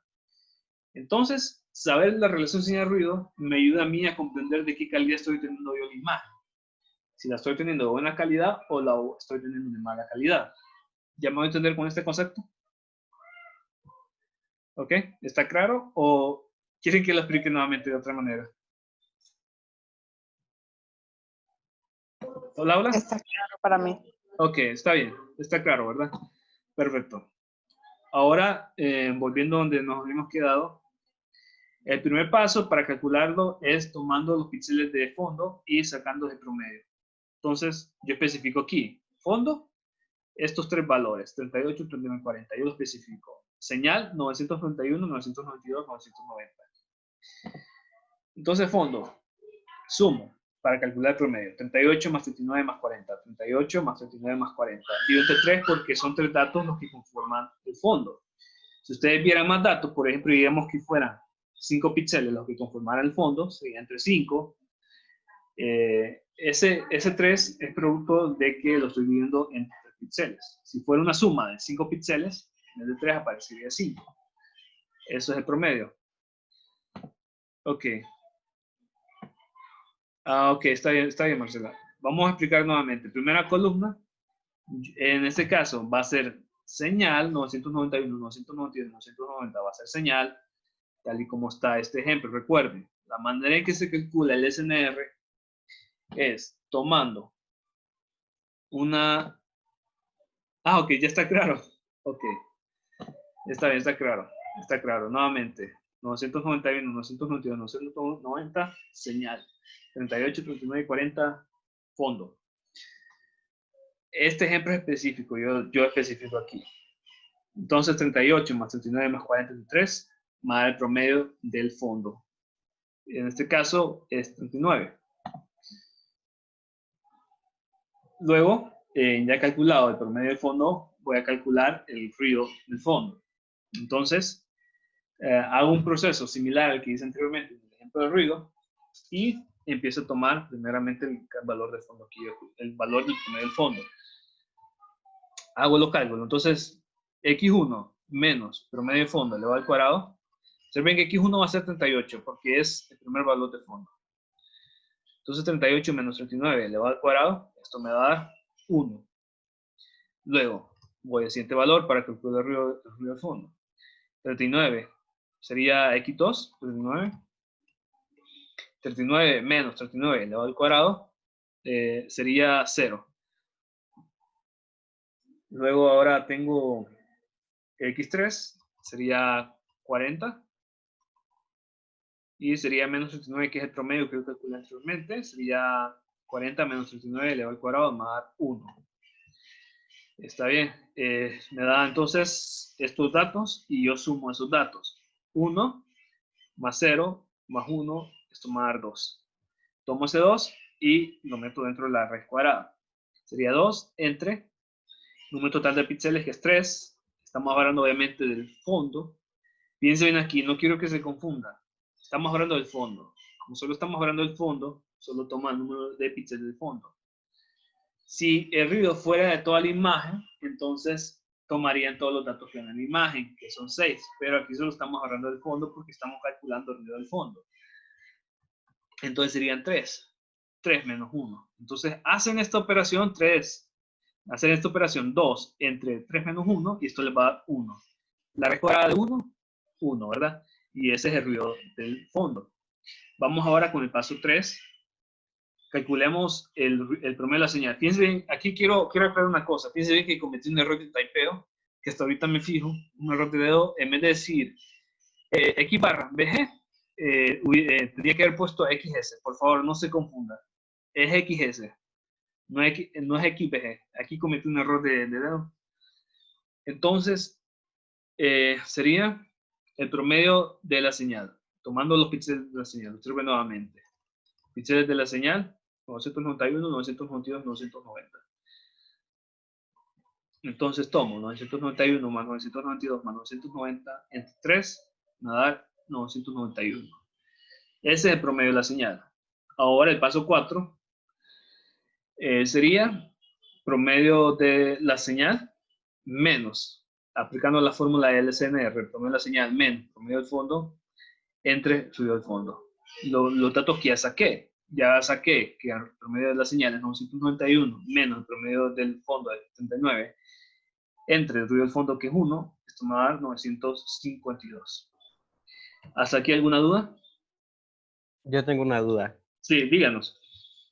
En cuanto al valor que obtuvimos, ¿cuál es el estándar? O sea, en este caso y en el anterior solo tuvimos el valor, pero no digamos, 952 puede ser un valor alto o un valor bajo, pero no, ¿en cuanto a qué?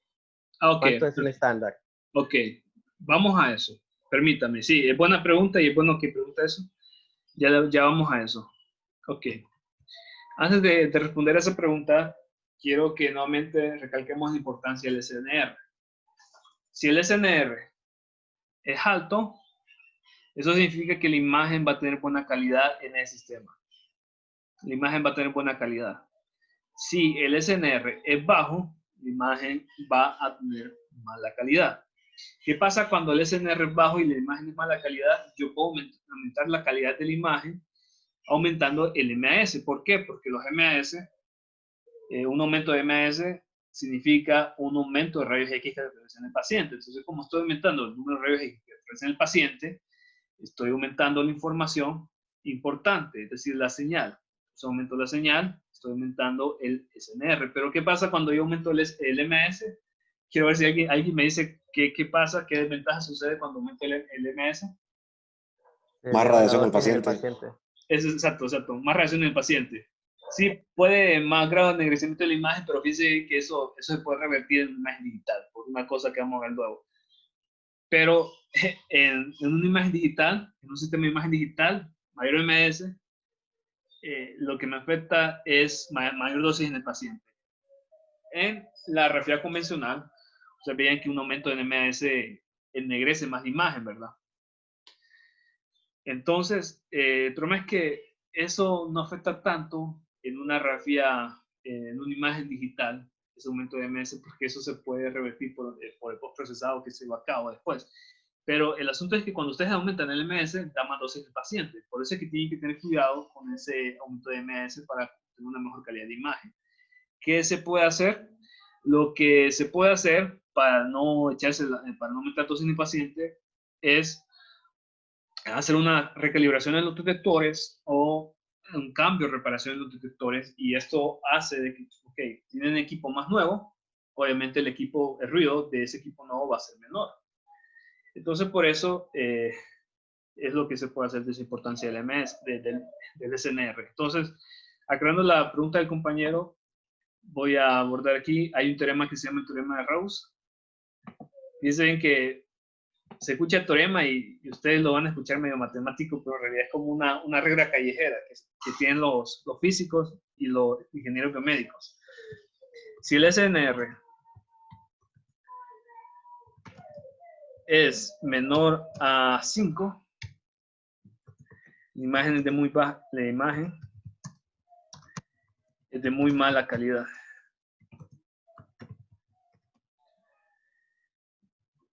Si el SNR es mayor a 5, la calidad de la imagen empieza a ser aceptable. Es aceptable. Obviamente, mientras más alto es el SNR, más calidad de imagen vamos a tener. Entonces, esto sucede con el SNR. Y fíjense que esto es como una regla empírica, que inclusive está avalada por el organismo de energía atómica al momento de realizar reportes de control de calidad, de que, ok, tengamos cuidado con el SNR. Que el SNR no sea menor a este valor, porque ya la imagen está muy estropeada. Esto es lo que significa. Ok. ¿Preguntas hasta aquí? Hola, ¿me escuchan? No, no pregunta. Ok, nada. Ok, excelente. Entonces, vamos a tener un ejemplo. Voy a introducir ahorita un nuevo ejemplo con números negativos. Voy a cerrar este documento. Solo que permítanme un momento, por favor. Denme. Ok. Michael Aguilar nos pregunta, ¿y el ruido cuánto es el valor? Muy bien. Ya sé lo que me quiere preguntar Michael.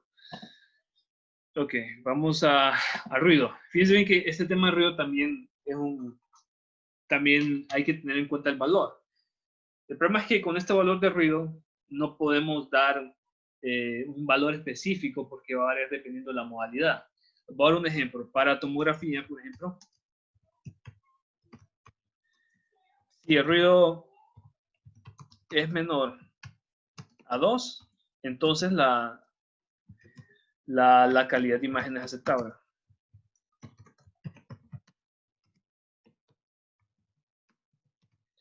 Esto es lo que significa, obviamente este valor va a cambiar dependiendo de la modalidad, dependiendo del tipo de equipo. Algunos datos los va a dar el fabricante, otros datos se va a saber por estándares de calidad que brinda ciertas asociaciones, por ejemplo la AAPMM, que es la Asociación de Física Médica Americana. También hay ciertos valores que los da la Asociación Europea de Física Médica. Entonces son valores de ruido que realmente van a variar de acuerdo a la modalidad, de acuerdo al equipo y también de acuerdo al ente regulador. Si el ente regulador quiere, no, ok, este valor de ruido quiero que sea menor para tener una buena calidad, entonces todo eso lo establecen ciertas entidades. Y si el fabricante del equipo también nos dice, ok, el valor de ruido va a ser aceptable siendo menor ese valor. Pero esto es un ejemplo. Esto es un ejemplo, esto se lo comparto porque Yo estuve trabajando con control de calidad en tomografía el año pasado, y entonces a nosotros nos salía que el valor de ruido en el equipo de tomografía era 1.5. Obviamente es mucho menor al valor máximo permitido. Por eso es que es bueno usar estos datos. ¿Otra pregunta respecto a esto? Licenciado, entonces podemos decir que, digamos, el ejercicio que acabamos de hacer, tenemos una buena calidad de imagen. Fíjense en este ejercicio, y yo aclaro esto, es inventado por mi parte. ¿Por qué? Porque quiero simplificar esto para que ustedes capten los conceptos. Esto no, en la vida real, esto no se hace así como yo se lo mostré, así en numeritos, lo calculamos. No, esto se hace en computadora. Pero ¿por qué queremos hacer esto ahorita? Porque queremos aprender el concepto, queremos aprender qué significa y de dónde viene todo esto. Ustedes me entienden la idea, ¿verdad? Esa calidad aceptable, vamos a ver. Ok, vamos a retomar aquí a los ejemplos que hicimos antes.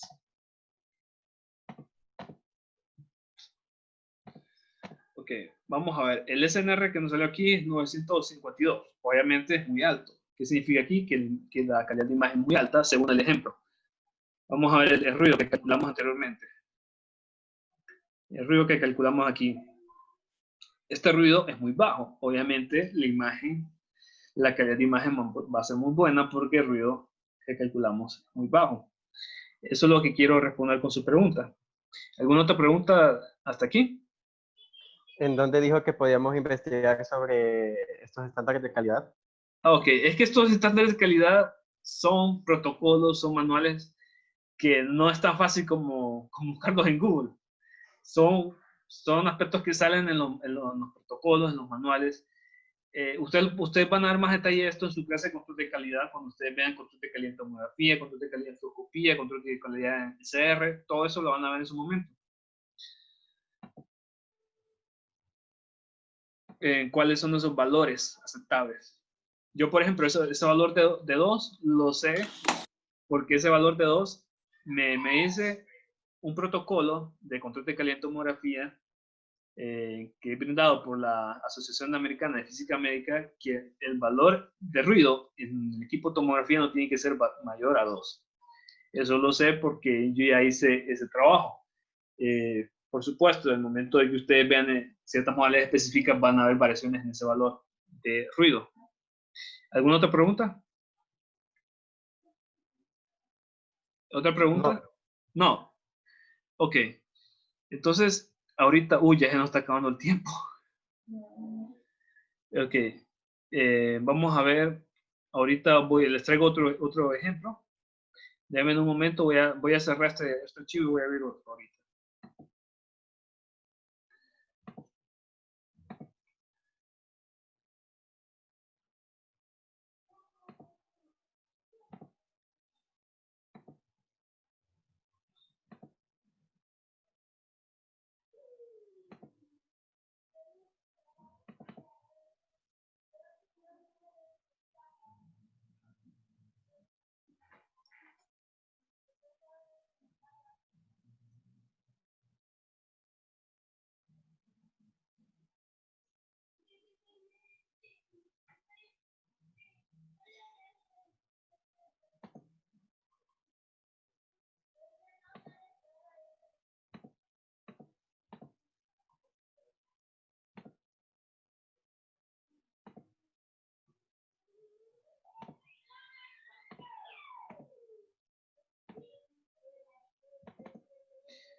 Ok, ¿me confirman? ¿Ven otro archivo en la pantalla? Pues tenés que darle vuelta rápido. Okay, casi no lo escucho. Confírmenme si quiere por el chat o... ¿Ven otro archivo en la pantalla? Sí, ya está en el archivo. Ok, Está buena la pantalla. Dime, por favor, alguien apague el micrófono. Ok, gracias, Vale. Listo. Ok, ven el nuevo archivo, ¿verdad? Ejemplo de ejercicio. ¿Lo captan todos? ¿Me confirman? Sí, ¿verdad? Hola, hola. Sí, licenciado. Ok, excelente. Excelente. Este ejemplo, observen bien que ahora les muestro, bueno, un ejemplo muy parecido al que hicimos anteriormente, solo que ahora los números son negativos Entonces, fíjense bien. Yo quiero ver, en esta matriz, se refiere a esta, los píxeles con números 991, 992, 990, conforman la señal, y los números menos 38, menos 39 y menos 40 conforman el fondo. Observen bien, 991, 992, 990, señal, menos 38, menos 39, menos 40, fondo. Observen bien, ahora los números son negativos. ¿Por qué meto ahora números negativos? Porque quiero aclarar esas dudas de cómo se trabaja cuando el valor de los píxeles son negativos. Por supuesto que en la vida real sí hay píxeles negativos. Esto va a depender, como les decía anteriormente, del tipo de modalidad y el tipo de software que se trabaja. Por ejemplo, en la modalidad de tomografía, el valor de los píxeles, cuando sean negativos, dependiendo de qué tan cerca estén a ser, por ejemplo, hablamos de 1000, menos 1000, menos 900, menos 800, van a ser colores oscuros. Mientras que valores cercanos a 0, por ejemplo, menos 5, menos 2, menos 1, van a ser ya colores grises. Mientras que números cercanos ya a 1000 van a ser ya colores ya blancos. Entonces, por eso es que traigo este ejemplo, porque esto puede variar dependiendo de la modalidad de software. Entonces, quiero que calculemos el SNR. Eso es lo que vamos a calcular en este ejemplo, el SNR. Lo voy a poner aquí, texto, calcular. Vamos a calcular el SNR. Entonces, díganme ustedes, de los pasos que hicimos anteriormente, ¿cuál es el primer paso que hacemos para calcular el SNR? El promedio de fondo, sacarlo. Sí, eso es como una sugerencia que yo digo. O sea, no es que si usted primero quiere calcular el promedio de la señal, está bien, pero para que yo maneje un orden, primero lo hago con el promedio de fondo. Entonces empezamos, promedio de fondo. Como dije que el fondo eran los píxeles, estos píxeles negativos, entonces vamos a empezar promedio de fondo. Sería entonces menos 38, más, observen bien, que es una suma. O sea, la fórmula nos dice que es una suma, pero como los números son negativos, tenemos que tomar en cuenta eso. Más, paréntesis, menos 39, paréntesis, más, paréntesis, menos 40, cierro paréntesis. Observen bien, ¿qué pasa aquí cuando tienen un positivo por negativo? ¿Qué se hace? Es un negativo. Exactamente, es un negativo. Un positivo por negativo, ¿qué se hace? Se resta. Exactamente, es un negativo. Entonces, ahora en vez de suma, vamos a tener una resta de números porque tenemos un negativo por un positivo. Entonces, termina habiendo una resta. Hacemos esta resta, nos va a dar negativo 117. Lo dividimos entre 3, nos va a dar negativo 39. Este es el promedio del fondo. Ahora vamos a calcular el ruido del fondo, que es el segundo paso que tomemos en cuenta para el SNR, ruido de fondo. Entonces, observen bien, ya tenemos el promedio, menos 39. Ahora, siempre recordemos que vamos a hacer esta sumatoria. Comenzamos. X1 es menos 39, menos el promedio que es, perdón, X1 es, X1, perdón, menos 38. Aquí está, primer píxel, menos 38. El promedio del fondo es menos 39. Entonces hacemos la primera operación, X1 menos promedio del fondo, elevado al cuadrado. Entonces comienzo. A ver, empiezo paréntesis, menos 38, menos, recuerden que es una resta, paréntesis, menos 39. Recuerden que el promedio nos salió negativo. ¿Qué pasa cuando tengo un negativo por un negativo? Se suma. Exactamente, más positivo. Entonces ahora tengo menos 38 más 39. Esta operación, ¿cuánto me da? 1, ¿verdad? Menos 38 más 39 me va a dar 1 elevado al cuadrado. Elevo ese 1 al cuadrado y me va a dar 1. Lo siguiente es que, bueno, lo siguiente, el siguiente, X2. X2, observen, menos 39. Menos promedio, que es menos 39, que calculamos. Entonces tengo, paréntesis, menos 39, menos, abro paréntesis, menos 39, que es por el promedio que calculamos que es negativo. Entonces, ¿qué pasa? Negativo por negativo, positivo. Entonces tendría menos 39 más 39 elevado al cuadrado, esto es 0. Va a dar 0 esa operación. El siguiente, X3. X3 es menos 40. Entonces sería menos 40 menos, paréntesis, menos 39. Elevado al cuadrado, todo esto. Entonces sería menos 40, como es negativo por negativo, más 39. Observen bien que tengo menos 40 más 39 me va a dar menos 1. Pero ¿qué pasa con menos 1? Como es negativo, está elevado al cuadrado, termina siendo positivo, termina siendo 1. Ahora sumo todo esto y entonces tendría 1 más 0 más 1. Esto me va a dar 2. Entonces, este 2 que me da la suma, lo introduzco dentro de la raíz cuadrada, lo divido entre 3 menos 1, que es 3 por el número total de datos del fondo, y lo resto menos 1. Entonces, esta operación dentro de la raíz cuadrada me va a dar 1, y el resultado me va a dar 1 de la raíz cuadrada. ¿Hasta aquí alguna pregunta? Es lo mismo entonces, ¿verdad? Entonces, sí, yo lo que quiero es que vean ustedes qué pasa cuando el número es negativo. Eso es lo que quiero que vean. Eso es lo que quiero que veamos cuando el número es negativo. Licenciado, entonces eso quiere decir que no hay ninguna posibilidad que el resultado llegue a ser negativo. ¿Del ruido? No, el ruido no puede dar negativo. Eso sí es bueno aclararlo. ¿Por qué? Porque, digamos, ¿por qué? Porque tenemos todo esto elevado al cuadrado.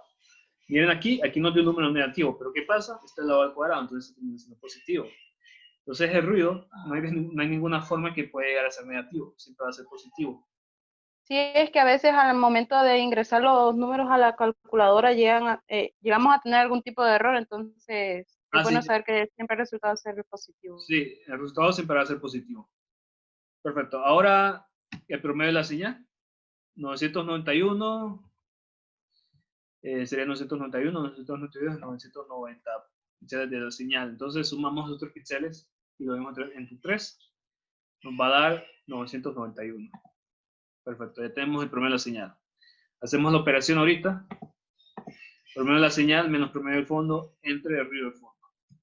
Entonces tomamos 991 menos este negativo 39 del ruido del fondo, del promedio del fondo, menos, paréntesis, menos 39 entre 1, que 1 es el ruido del fondo.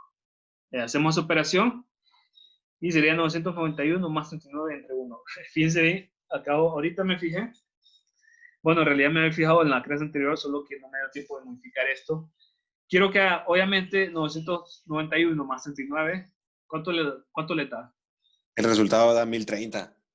1030, sí, fíjense, aquí cometí un error de typeo, es 1030. Sí. Es 1030, por favor, aclaro esto, no es 239 para que no me confunda. Es 1030, aquí lo voy a poner. Vamos a ver con quién lo puedo... Sí.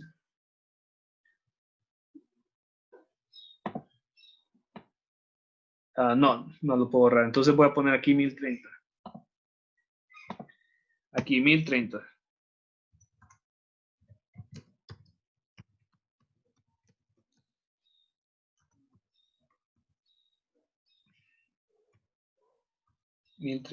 Aquí está. Hay que crear, el resultado es 1030. Perfecto. No hay confusiones con esto, ¿verdad? El SNR es 1030. ¿Listo? Ok. Sí. Bueno, eso es lo que hacemos entonces cuando los números son negativos. ¿Preguntas aquí? ¿Preguntas? ¿Los escucho? ¿Dudas, consultas? No. No, ok. Ahora, fíjense bien lo siguiente. Ya llevamos 1 hora y 40 minutos aquí. Con los de la una alcanzamos a ver el CR, pero ya no nos queda mucho tiempo para ver CR. Entonces, vamos a ver. Podemos proceder de dos maneras. Pueden ver la grabación que yo hice de la 1 de la tarde y ahí vemos CR, o nos podemos alargar un poco más y vemos CR ahorita. ¿Cómo quieren que procedamos? Yo tengo tiempo. Ok. Si no tienen prisa, no tienen otro compromiso después de las 6, porque la clase es de 4 a 6. Está bien. No los quiero tener obligados después de las 6. Entonces podemos ver algo. Ok. Continuamos entonces. Excelente. Entonces, ahora ya terminamos el primer tema, fundamentos de imagen médica. Si no tienen dudas, hasta aquí podemos proceder con CR entonces. ¿Procedemos o creamos otra duda? Prosigan. Ok. Entonces voy a cambiar de archivo, voy a abrir otro documento.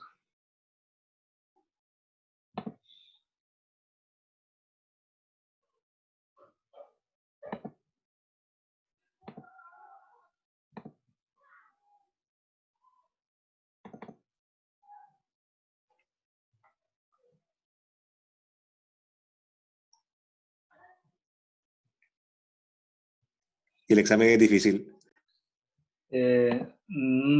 Esa pregunta no sé, pero es como bien... Es que no sé preguntar si es difícil o no el examen. Creo que no me corresponde a mí dar esa respuesta. Porque, no sé, no sería... Si yo les digo que un examen es difícil, no sería correcto mi parte porque lo estoy desmoralizando. Pero si les digo que un examen es muy fácil, tampoco sería correcto porque... estoy haciéndoles creer la idea de que el examen viene fácil y qué tal si al final ustedes no lo sienten fácil. Yo solo digo que el examen viene de lo que hemos visto. ¿Ok? Si esa es su mayor duda.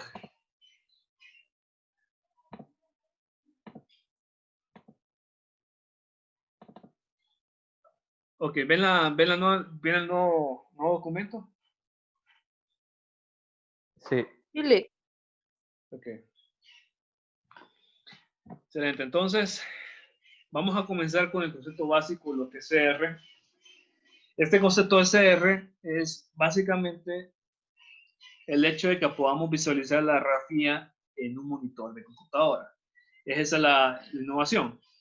Ahora, en vez de la placa que ustedes tenían en la grafía convencional, es decir, pantalla de película, ahora nosotros lo que tenemos es una imagen digital visualizada en el monitor. Es esa nueva novedad que nosotros obtenemos en CR. Entonces, fíjense bien de que el equipo es muy similar al que ustedes habían visto en la grafía convencional. El equipo CR siempre se incluye. Ok, permítame un momento. Sí, sí, Andrea, sí, todas esas diapositivas, bueno, esto ya lo compartí. Esto ya se los envié por correo.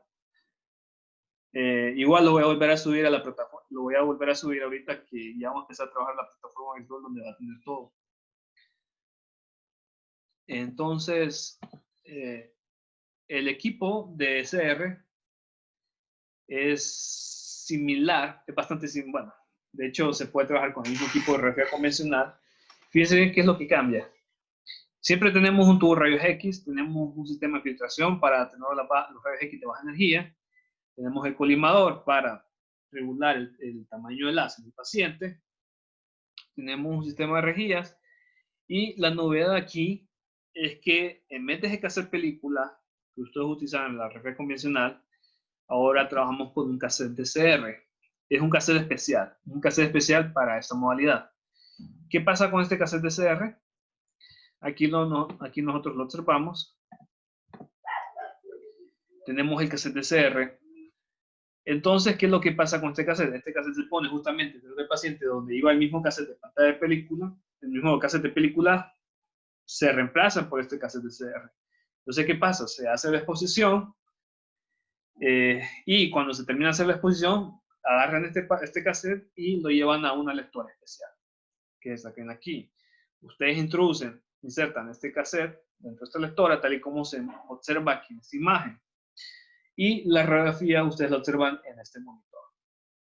Esa es la novedad. Por supuesto, el fin es observar la radiografía en el monitor, no observar la placa. Sí pueden llegar a tener una placa como resultado final si se cuenta con un tipo de impresora especial, un tipo de impresora especial para obtener la imagen de una placa radiográfica. Pero esa es la novedad. Algunos aspectos a aclarar es que primeramente el cassette siempre se utiliza un cassette, solo que el tipo de cassette es diferente. Las imágenes de CR se pueden tomar con el mismo equipo que ustedes toman con el de convencional, solo que hay que tener cuidado con ese control automático de exposición. Se tiene que hacer una recalibración de ese control automático de exposición. ¿Por qué? Porque por tener imágenes de radiografía convencional, perdón, una imagen CR, se necesita menos exposición para obtener el mismo grado de ennegrecimiento de la imagen. Entonces, por supuesto, tienen que regular ese tiempo automático de exposición. Vamos a ver. Obviamente, como se puede trabajar con el mismo equipo, esto hace de que cuando un centro médico quiere implementar CR, los costos no sean relativamente tan altos para el centro médico. ¿Qué es lo que se tendría que adquirir? El lector y el tipo de cassette especial y la impresora de película si quiere terminar con una placa radiográfica.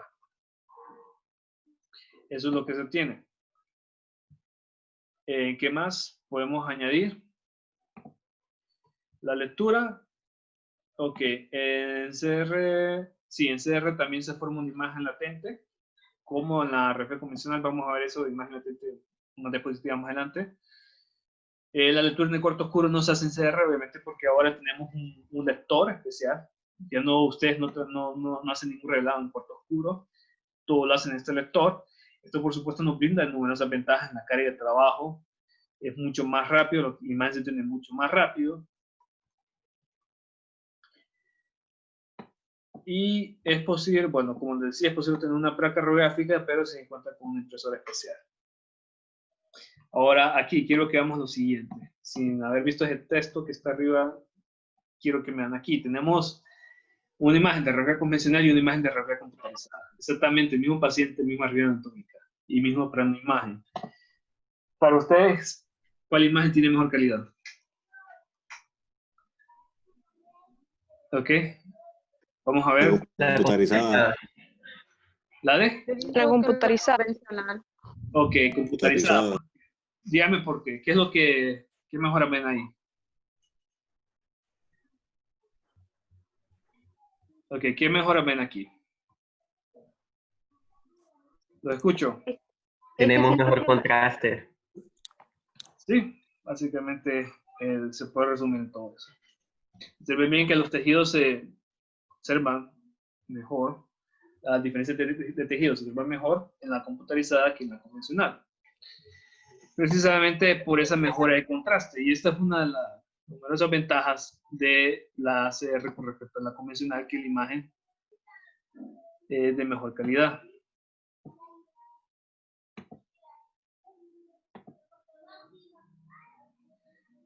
Ok, entonces vamos a ver ese cassette. Vamos a explicar brevemente ese cassette, la composición de cassette.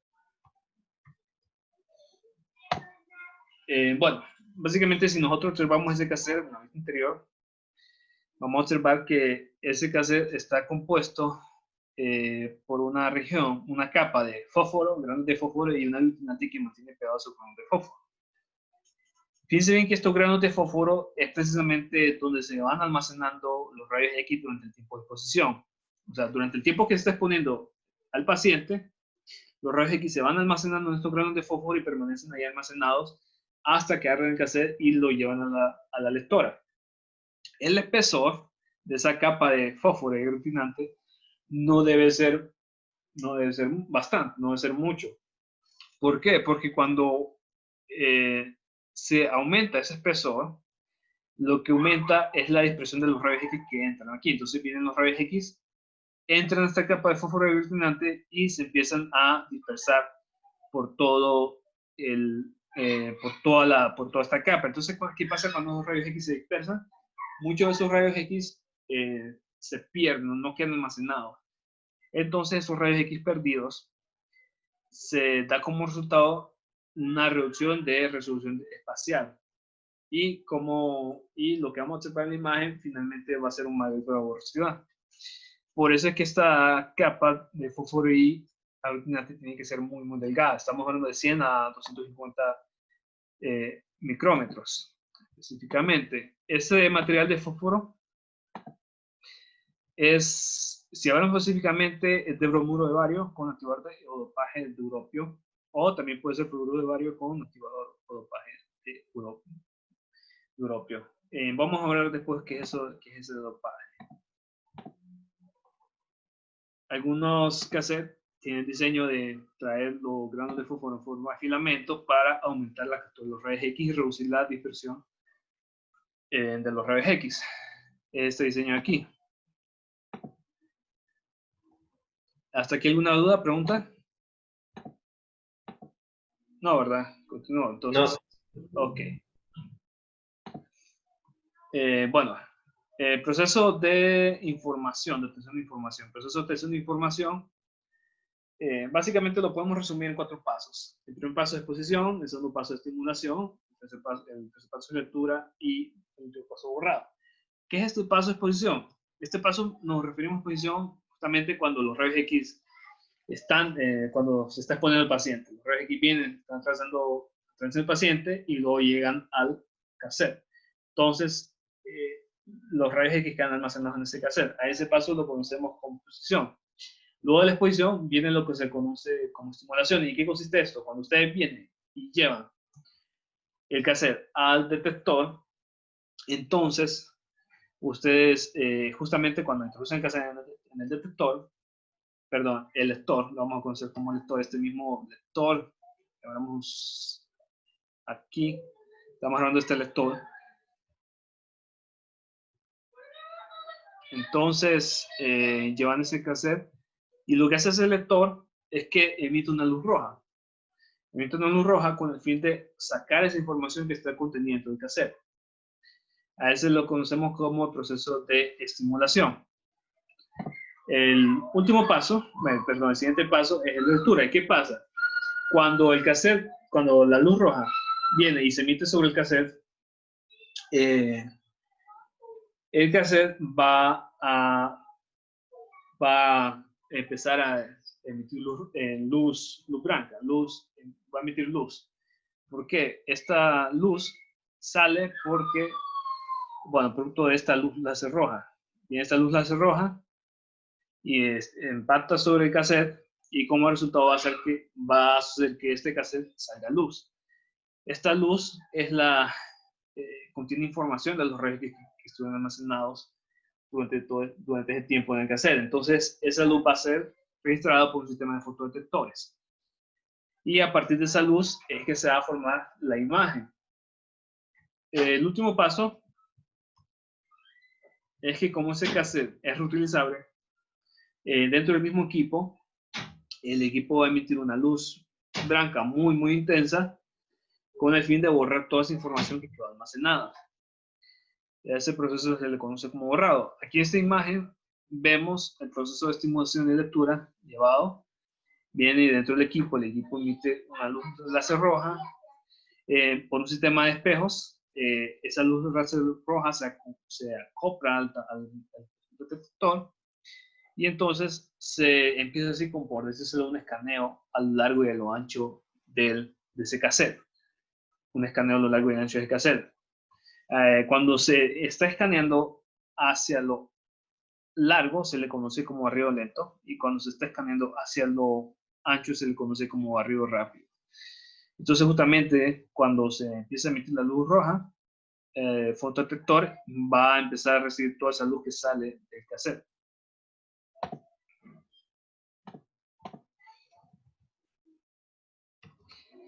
Ok, esta imagen que ven aquí, vamos a ver aquí. Siempre me gusta hacer este tipo de preguntas para ver si se ha captado la explicación que yo les envié en los videos. Tal vez algún voluntario, inclusive puedo dar un punto de participación por esto, porque esta explicación no es tan sencilla, que nos ayude a explicar este procedimiento. ¿Qué significa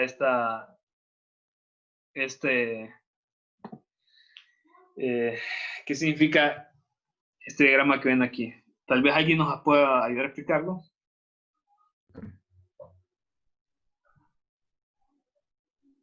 Ok, ¿algún voluntario o lo explico yo?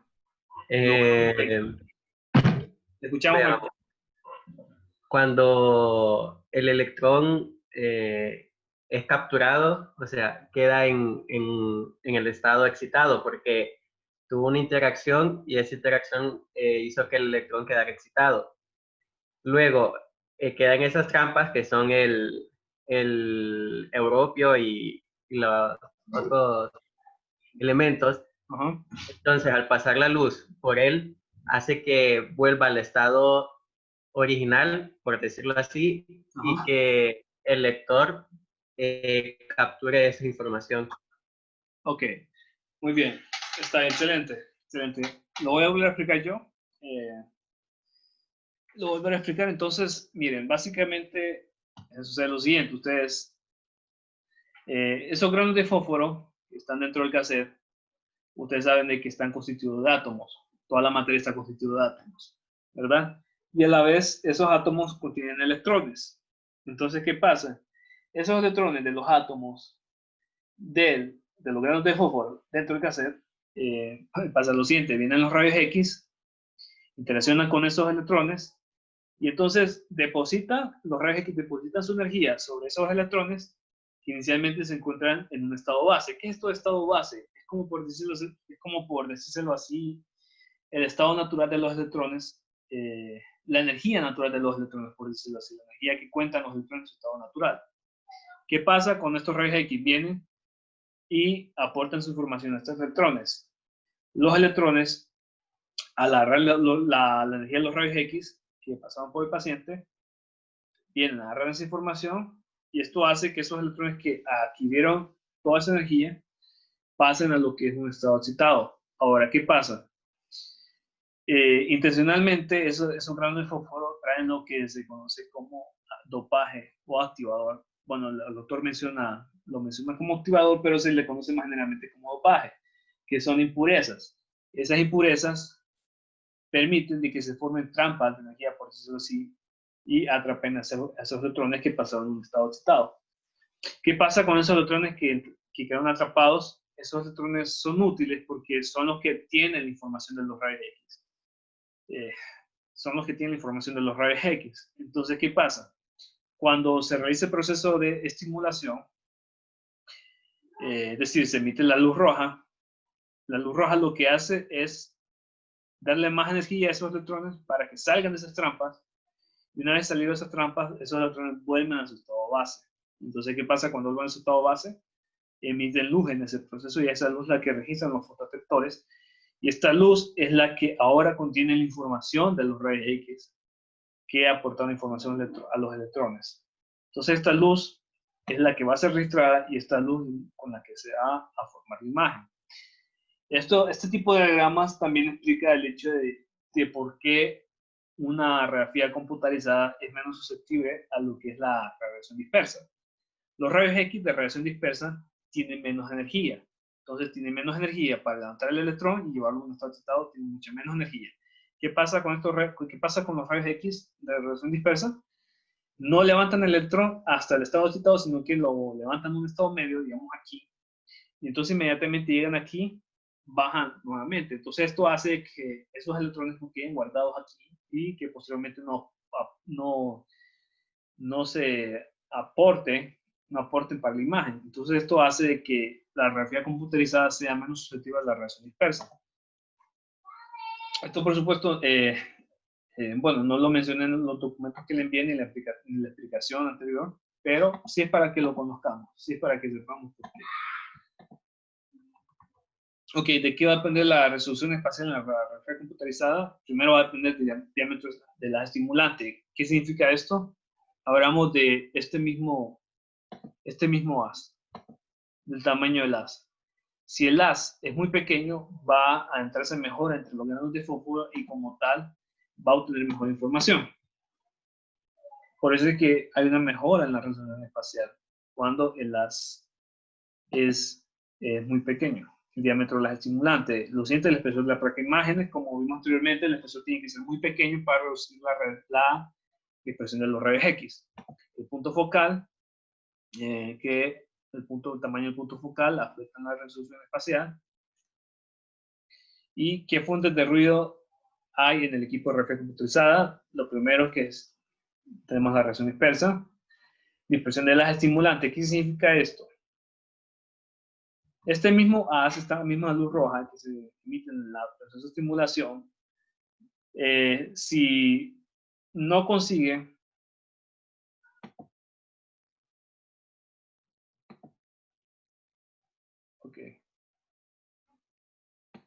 si esa luz roja no obtiene la información de esos electrones, entonces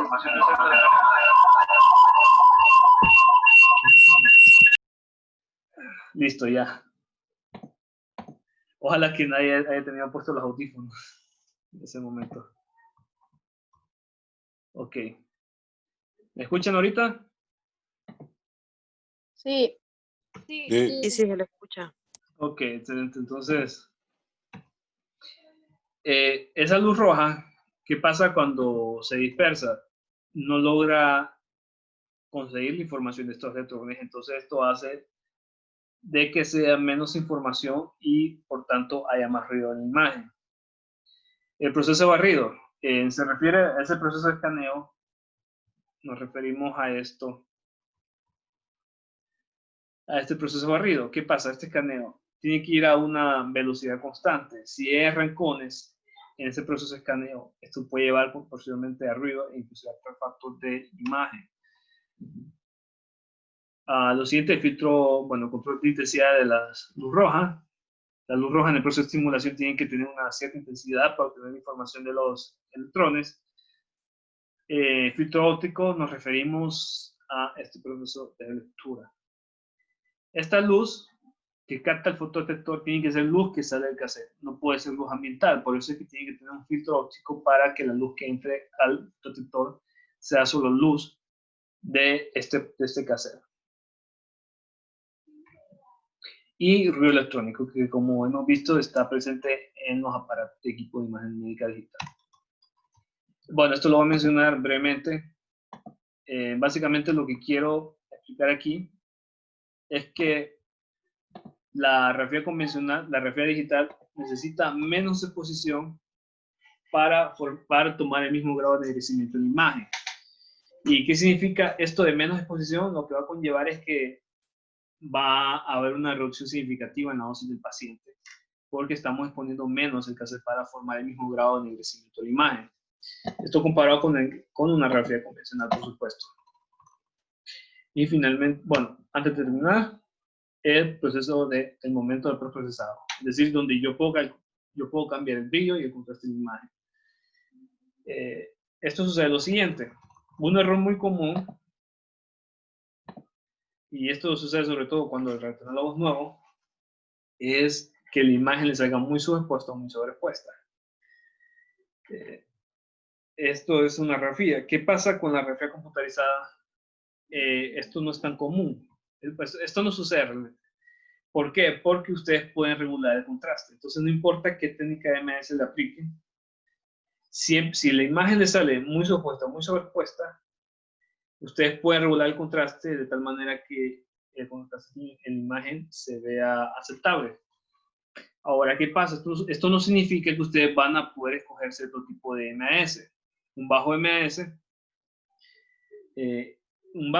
aplicado va a conllevar una imagen con mucho ruido. Mientras que un alto MAS va a conllevar una imagen con mucha dosis. Entonces hay que tener cuidado siempre con esas técnicas que se apliquen para obtener una imagen. Ok, finalmente la carga de trabajo. Ok, tenemos aquí la carga de trabajo en radiografía convencional. Vamos a ver, quiero que nos ayuden.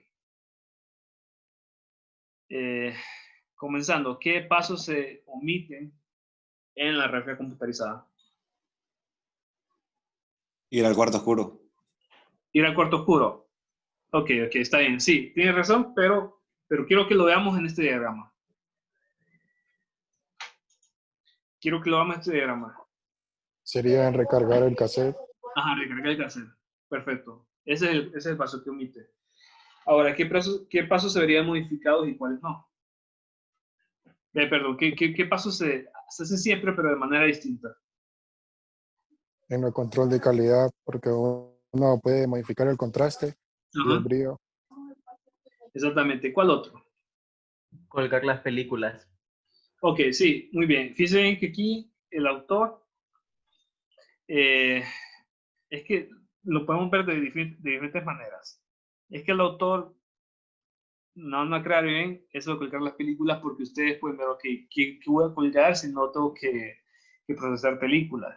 Entonces, creo que el autor lo que hace ver aquí es que esto de colgar las películas es más que todo visualizarlas en el monitor. Entonces, esto quiere decir que en vez de colgar las películas, las pueden visualizar en el monitor.